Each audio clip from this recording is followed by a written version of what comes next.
Le sentiment de cohérence serait le facteur de protection pour la santé mentale le plus significatif en temps de pandémie. Mais qu'est-ce que c'est? Je suis Marie-Josée Delisle, bienvenue dans le balado C'est dans ta tête de Santé mentale Québec Chaudière-Appalaches qui vise à créer, renforcer et développer la santé mentale. Bonne écoute!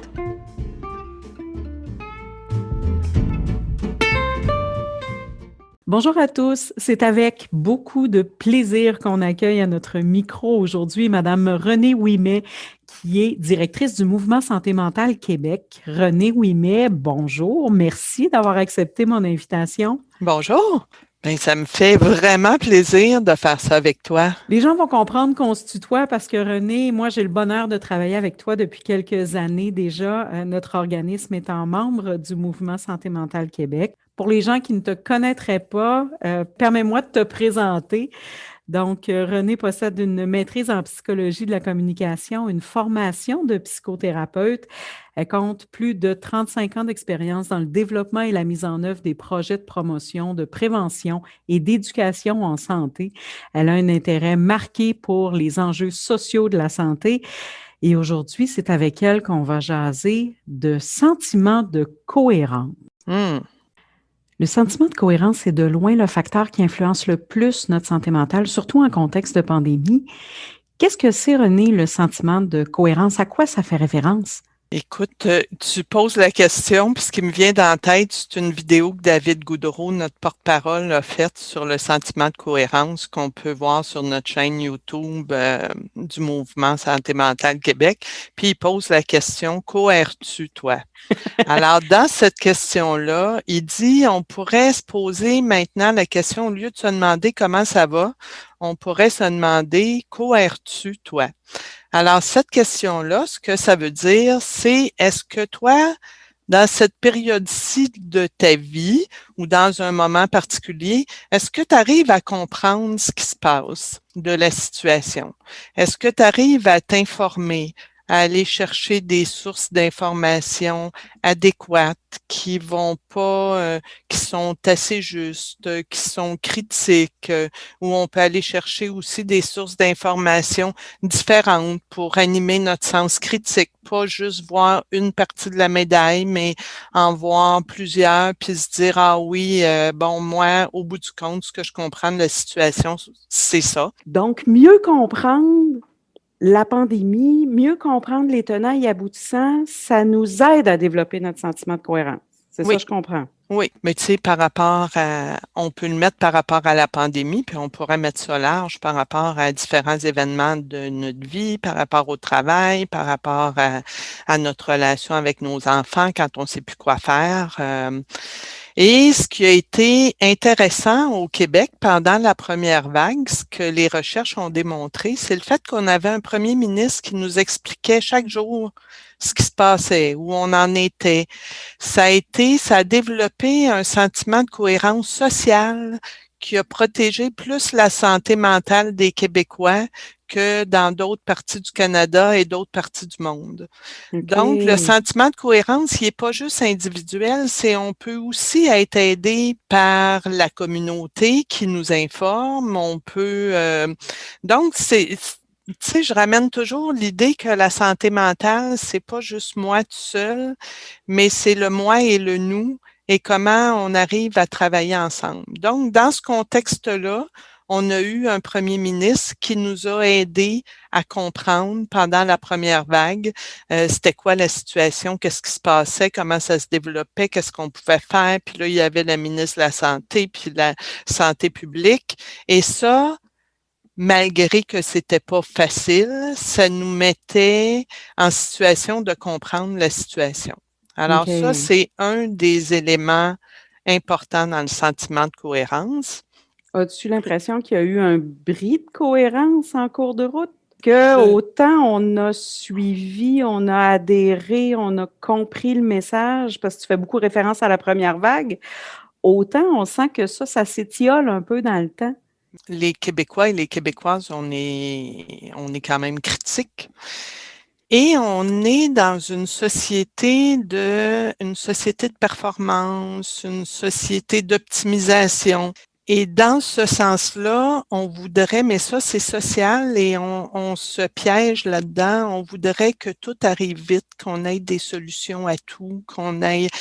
Mais la pandémie, c'est quelque chose qu'on vivait pour la première fois de notre vie.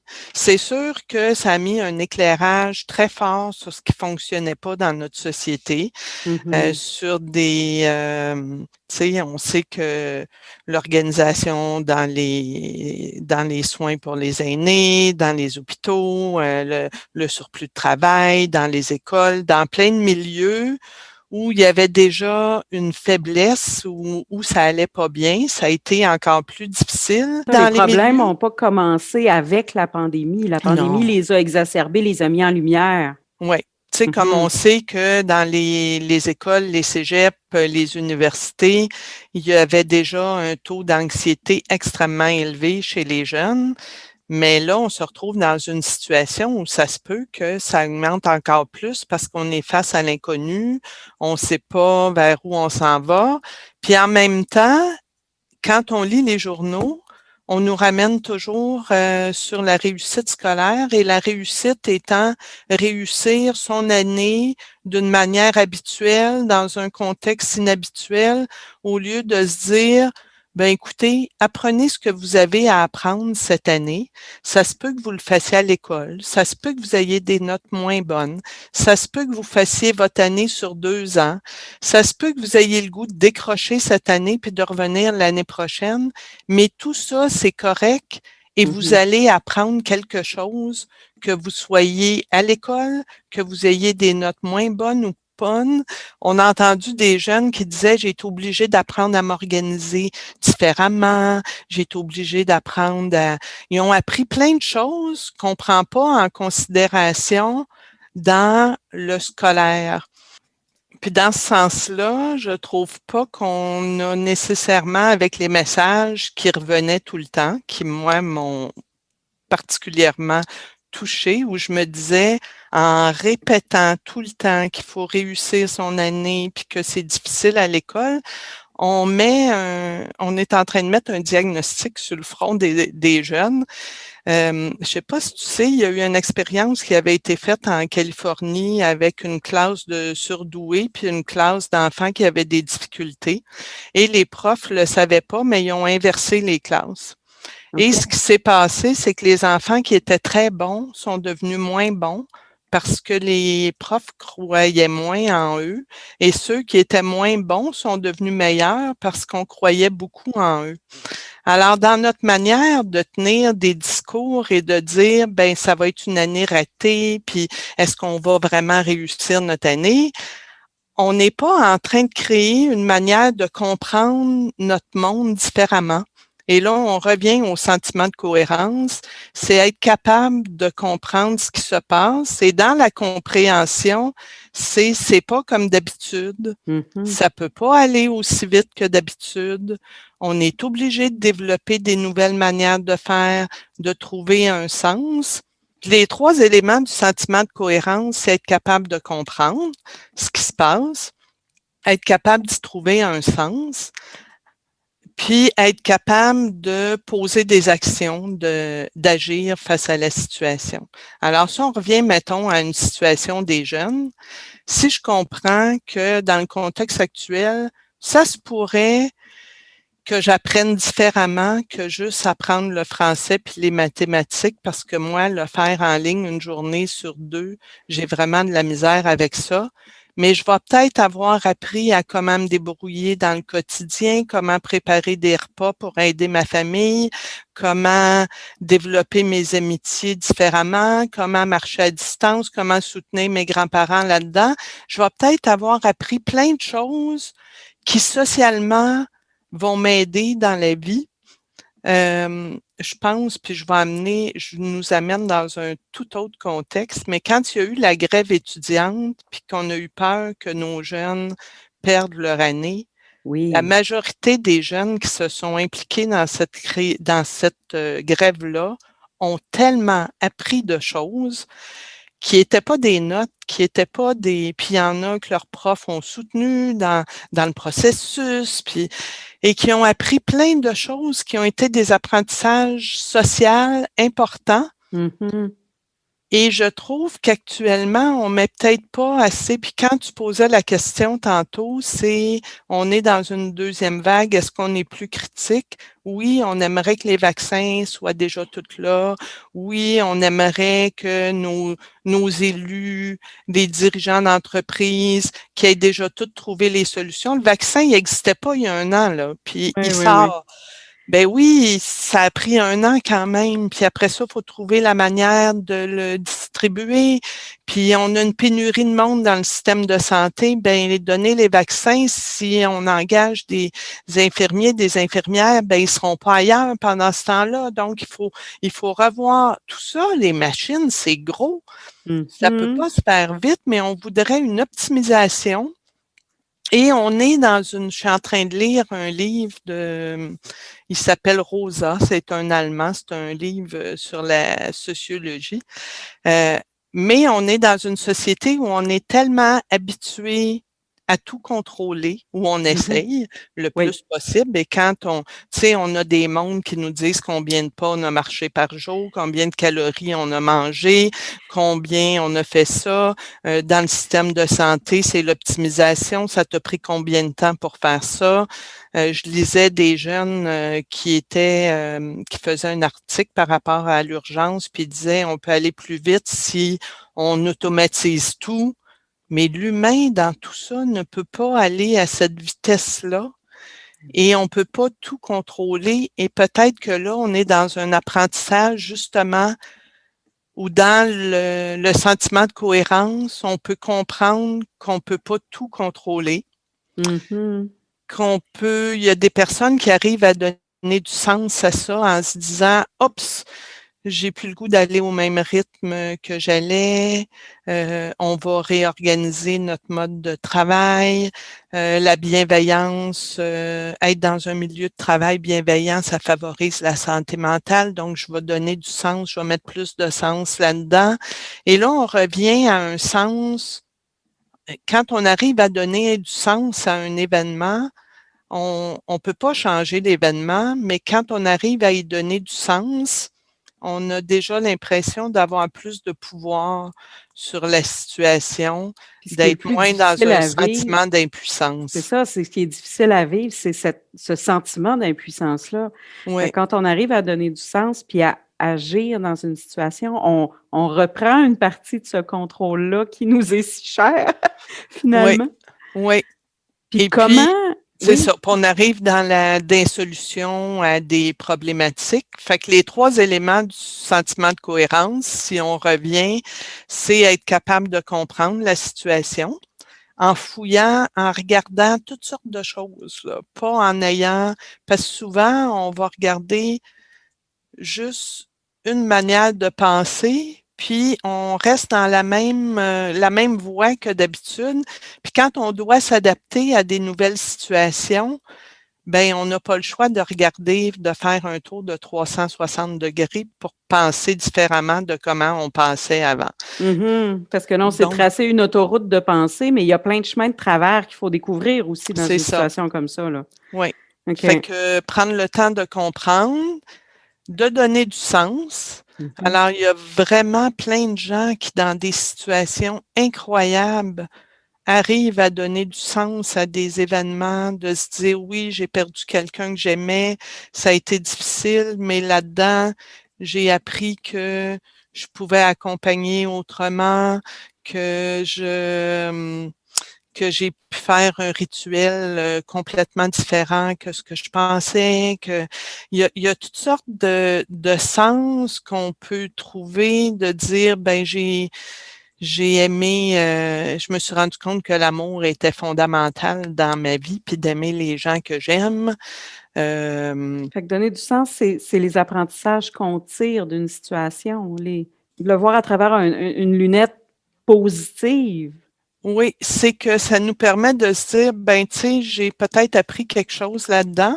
Ou il y a des personnes qui sont croyantes puis qui vont y donner du sens avec leur croyance et Leur spiritualité, là. leur spiritualité.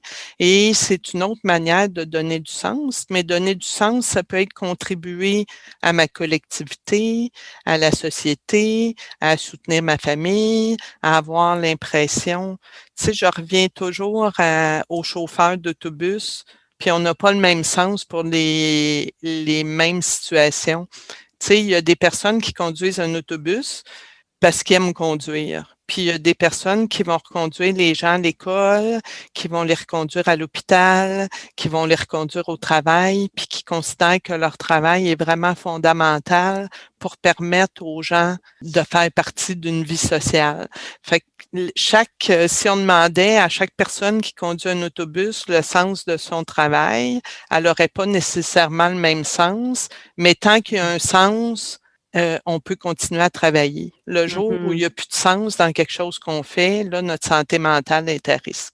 Mais comment on peut renforcer le sentiment de cohérence d'une communauté entière? Tu as commencé à en parler un peu tantôt avec, en temps de pandémie, la façon dont avait le premier ministre et son équipe de tenir les gens informés. Comment on peut autrement là, renforcer ce sentiment de cohérence-là, mais vraiment dans une communauté en entier? L'image qui me vient, c'est j'ai été faire une intervention dans un milieu de travail à un moment donné où il y avait une équipe de travail, une équipe dans ce milieu-là qui voyait plus le sens à leur travail, puis il y avait des tensions. Puis on a fait un exercice collectif à écrire à quoi servait leur travail.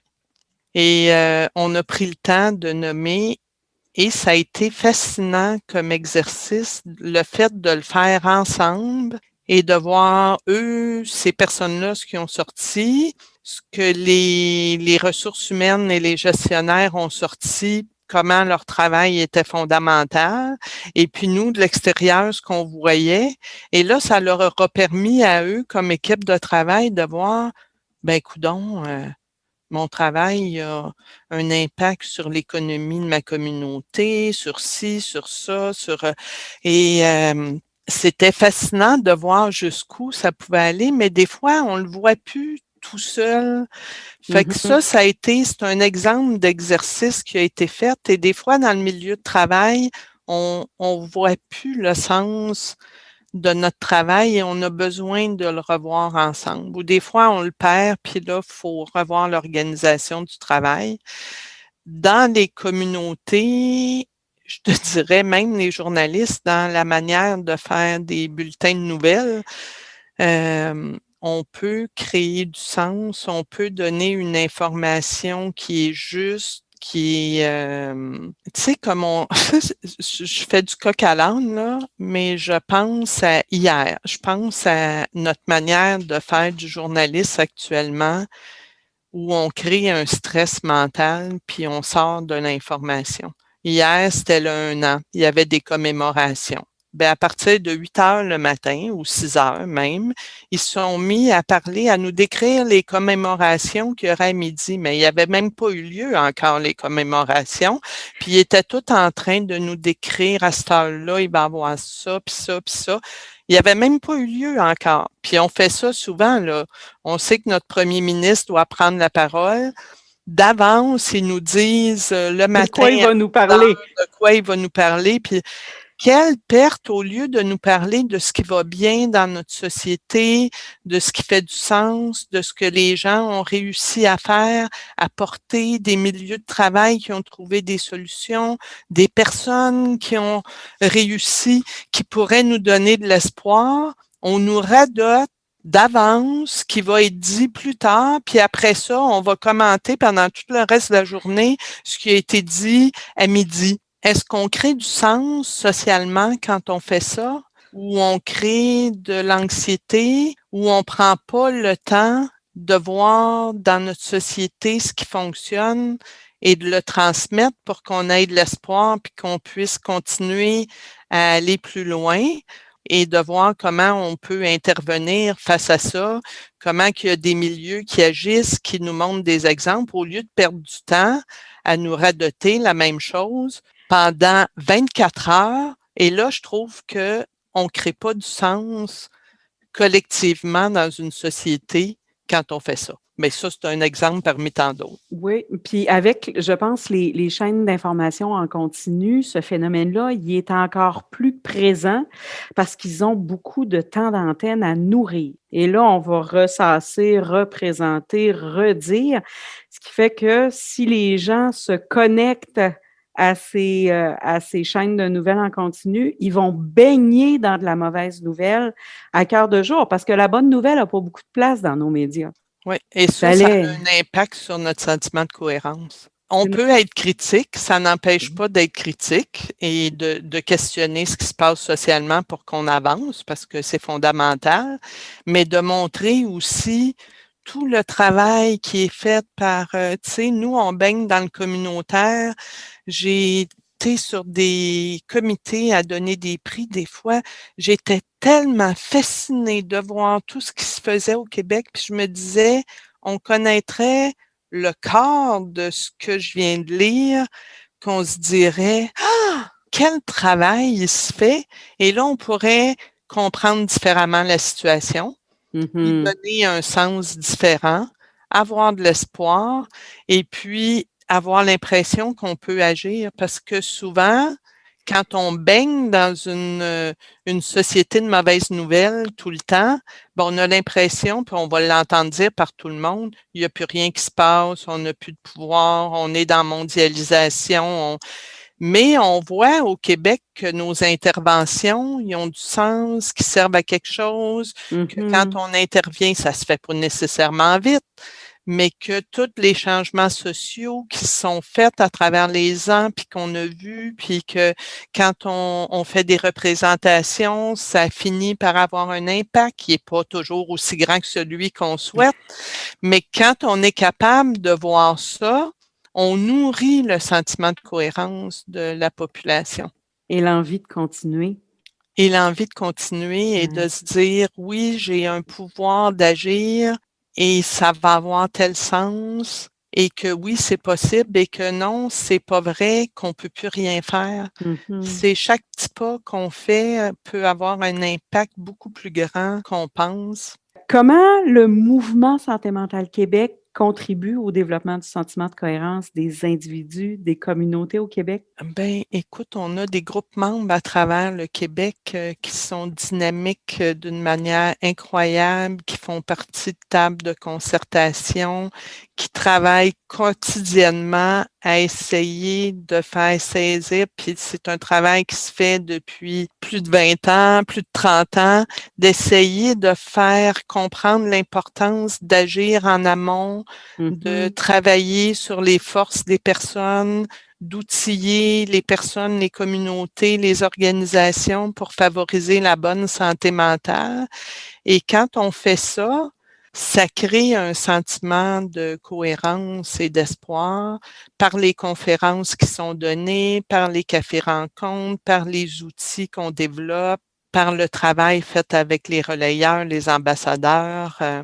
Nous, tout seuls, on ne peut pas faire grand-chose, mais c'est nous et toute la communauté qui nous entoure et qui décide d'embarquer avec nous à promouvoir la santé mentale. Pour nous, le sens, c'est quelque chose. On a un outil qui s'appelle Agir pour donner du sens, tu sais, où on parle de l'importance du sens dans sa vie, puis du pouvoir d'agir, où on n'est jamais trop petit pour faire une différence. Puis toujours se rappeler que même quand on choisit de ne pas bouger pour l'instant, on a fait un choix. On n'est plus dans le fait qu'on a l'impression qu'on n'a pas de pouvoir, mais même dans les choix, on peut choisir de se dire, là, c'est pas le moment approprié pour avancer, je vais rester là, mais je vais commencer à débroussailler le chemin en avant. Pour préparer peut-être le terrain pour faire un premier pas à un moment donné. Puis Ouais. moi, j'aime souvent dire, tu sais, le premier pas, si petit soit-il, il nous amènera pas tout de suite là où on veut aller, mais il va certainement nous faire décoller de là où on est. Oui, puis peut-être qu'il va nous amener ailleurs que ce qu'on pensait, puis que ça va être vraiment intéressant. Comme on dit, c'est toujours le processus qui est intéressant. Plus que la destination. Je suis psychothérapeute, puis avant d'arriver là, j'ai fait je sais pas combien d'autres formations. Là, je travaille dans un organisme communautaire en santé mentale et toutes ces formations-là m'ont aidé à faire, comme me dit une amie, tu fais de la psychothérapie sociale, d'avoir une vision large mais le chemin, il y en aurait d'autres qui auraient pu se dire j'ai raté ma vie parce que j'ai pas fait ce que je voulais faire au départ, mais le chemin a été hyper intéressant. Renée Ouimet, merci tellement d'avoir partagé avec nous autres. Tu es hyper généreuse. Ça a été extrêmement intéressant comme conversation. Je te remercie beaucoup de ton temps. Mais écoute, d'être avec toi pendant tout ce temps-là, j'ai adoré ça. Alors, on en refera peut-être d'autres. Avec grand plaisir. Bye, merci. À la prochaine.